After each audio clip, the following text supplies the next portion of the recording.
Greetings, my drinking buddies. Today we're talking limoncello and how to make it at home. I'm your drinking buddy. Limoncello, homemade. Now you're probably thinking there sure is a lot of mason jars over here, but I'm going to explain all of them.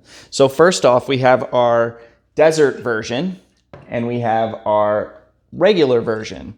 So this version of limoncello is Everclear and lemon zest. That's all that went in this jar.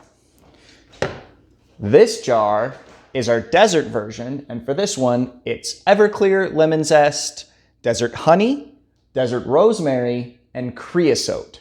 And if you're not familiar with creosote, creosote is this plant that is in the Southwest, and it's often called the rain plant because it smells like rain. And it's often used in infusions. I shouldn't say often, but it is used in infusions. And when it is, it's often used medicinally to help with inflammation and things like that. So the creosote, after a week, I took it out because I didn't want that flavor to overpower our limoncello. So for this one, I left in the rosemary though, and I left in the lemon peel. And these have been going for 2 weeks and 2 days. Why 2 weeks and 2 days? Because I was busy at exactly 2 weeks. But at 2 weeks, you can start to filter out all the crap and finish your limoncello. So let's finish our standard version first. And I'm gonna pour it through this filter. So we filtered it on through, and let's see what it tastes like before we proof it down. So this is limoncello without any sugar or anything added to it. It's just Everclear and lemon. And the lemon, you know, all those essential oils got pulled out of there, so this should be pretty oily in texture. Wow. That is so incredibly lemon flavored. It's actually incredible as it is. But the proof is just too high. So we got to proof that down. So for this one, I got equal parts sugar and water, simple syrup.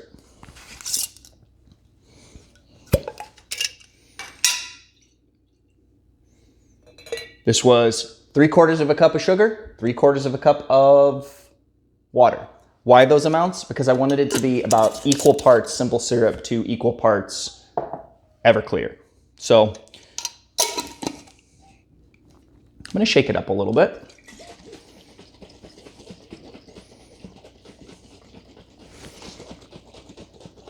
Let's give it another taste. Let's see what tasting notes we can come off this.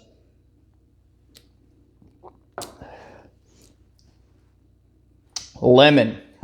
It's hard to come up with much else because the lemon flavor is so strong. I barely even taste the liquor on here. It's just lemon and fire. It doesn't really taste like booze as much as it tastes like fiery lemons. But now that it's been proofed down, you'll notice a change in color here. It looks creamier than it did before. So we'll taste our final product here in a minute when we have our final desert one version. Let's go ahead and filter this one out.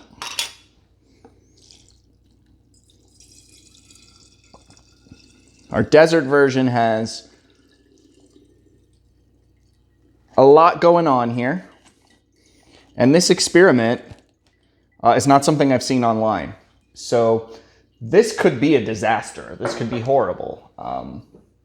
This could be something I don't recommend you do. Who knows? But that's your drinking buddy's job, you know, to do this so you don't have to.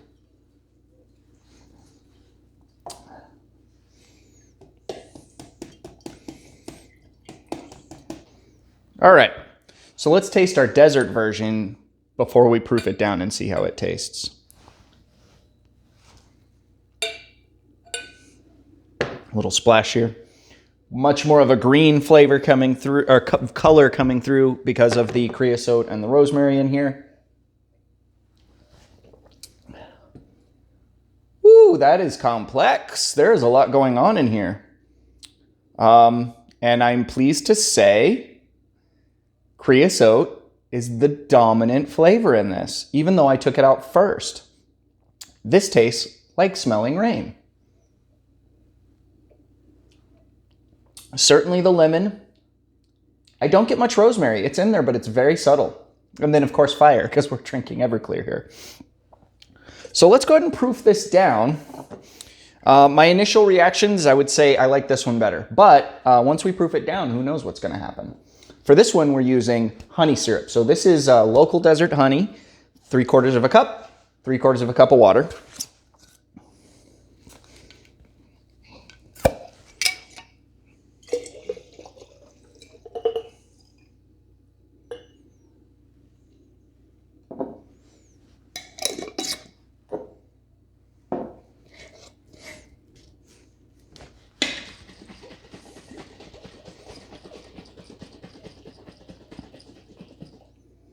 All right, and it's got once again, it's got a much creamier color now, darker. It almost looks like it's got a greenish honey color to it, or like a honey color, but with green added to it. Let's get some ice and let's try them out. I'm your drinking buddy.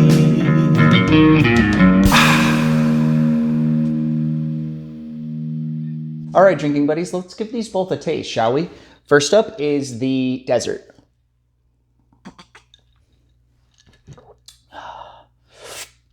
So immediately I'm hit with the taste of rain, like it's raining in a hot desert day, and that is immediately followed by the desert honey. So it's a very desert-centric drink. It is something that is probably a acquired taste. I like it, but that creosote flavor is a little bit overpowering the lemon, which is unfortunate.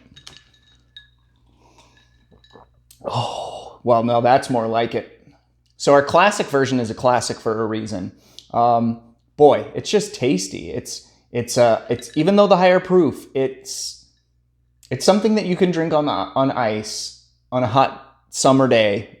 I know I'm making this video in January, but on a hot summer day, this would really, really go down nicely. I like this quite a bit. We have a lot of lemon flavor coming through. It's not like a lemonade flavor. It's the lemon oil flavor that is the strongest. And there's no chemically taste to this. I've used lemon zest in recipes before where they end up tasting kind of like pine salt or like a cleaning product. And this does not have that. This is just nice and sweet and different. I recommend you trying this recipe at home, and to run over it again, it was a cup and a half of Everclear, zest of 6 lemons, and then we finished it with some simple syrup after 2 weeks. A cup and a half of simple syrup. So equal parts Everclear to simple syrup, and we add the simple syrup in after 2 weeks. We have pretty good limoncello. I'm going to give the classic version, I'm going to give it an A. And the desert version, I'm going to give a B-. I like it, but if I make it again, I'm going to tone back the creosote and add a little bit more lemon zest so that I get a little bit stronger of a lemon flavor in here and a little less of that summer rain flavor that's coming through from the creosote. It's a very herbaceous flavor. I guess I can compare it to something else so that those of you who've never smelled creosote can kind of get an example. It's a little bit oregano. Actually, I think oregano might be the closest thing I can come up with that creosote tastes like. So just picture eating oregano while it's raining and you'll know what creosote smells like. Normally when I'm sharing a cocktail with you, it's something I've tried before. I've found that I like it, and therefore I want to share it with you. But today we're going to make a cocktail on the fly. So this is something I've never had before. This is just something I dreamed up when I tasted my classic limoncello and some flavor profiles that I thought might go nicely with it. So first thing we're going to do is we're going to wash our glass, our martini glass, with just a couple drops of absinthe. And we're going to run that around. So this is a Drinking Buddy original made up on the fly. So we have a couple drops of absinthe. We are going to run that along the inside of the entire glass. Some people dump this out. I'm just gonna run it along the entire length of the glass, and I'm gonna leave it in the bottom because I'm gonna run it around again. Ice, 1.5 ounces of limoncello. You could use the bottled stuff if you're following along at home and you didn't make your own. Next up, we're gonna do an 1.5 ounces of bourbon. Specifically today, I'm using Old Forester 86. Now, I gotta be honest with you, I don't normally think this is a great mixer because it has a very strong flavor, but I think it'll lend nicely to this limoncello. So normally I don't mix Old Forester 86. This is one I drink neat, but bourbon, 1.5 ounces. Then we're gonna do 1 ounce of passion fruit juice. This is 100% juice, passion fruit, so it does have some pear added to it, but that's okay. For our purposes, we're just using it for the passion fruit juice, but I'm letting you know there's a little pear in here. And then we're gonna do 2 dashes of Angostura. That was actually a little more than 2, that was probably 3 dashes. All right, let's shake this up.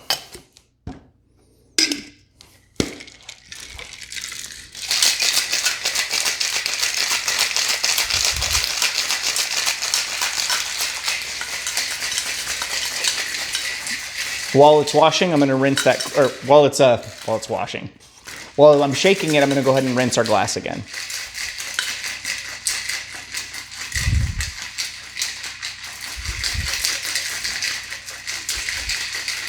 And I don't mind if a couple ice chips get in here, so I'm not even gonna double strain it.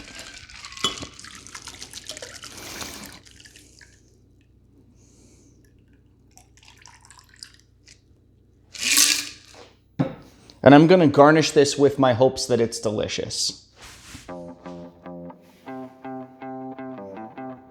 All right, drinking buddies. As you can see, my beard's a little longer, my hair's a little shorter. That's because it took me forever to finish filming this episode. There's been constant problems with getting it out there to you. First, my microphone wasn't plugged in all the way, and then the next, I went to the tasting of this. My head's cut off to here because I accidentally knocked the tripod while I was stepping over here to film. And right now, I'm being attacked by a fly, but I'm bound and determined to get this tasting out to you, so I have made this drink again, and let's give it a taste. Well, this Nameless Wonder has got a lot of lemon flavor going on. Lemon's the prominent flavor, and I really appreciate that I don't get any chemical lemonness coming through. It is a very lemon oil flavor, and I like that. Next flavor up is bourbon. Being rounded out by those bitters and that absinthe. I think those 2 flavors are stronger than the passion fruit. But it's all there. It rounds out really well, and it's a nice cocktail. I would recommend this one. But I do need your help. I'm gonna need a name for this guy in the comments. So I really appreciate you guys watching. It makes it worthwhile when I have an episode like this where I just have constant issues trying to get it out to you. The fact that you guys are liking it, you're watching it, you're subscribing, really means a lot. So if you could hit that like button, hit that subscribe button. I was looking at my analytics earlier today, and 94% of my viewers aren't subscribed. So hit that subscribe button for me. Thanks for watching.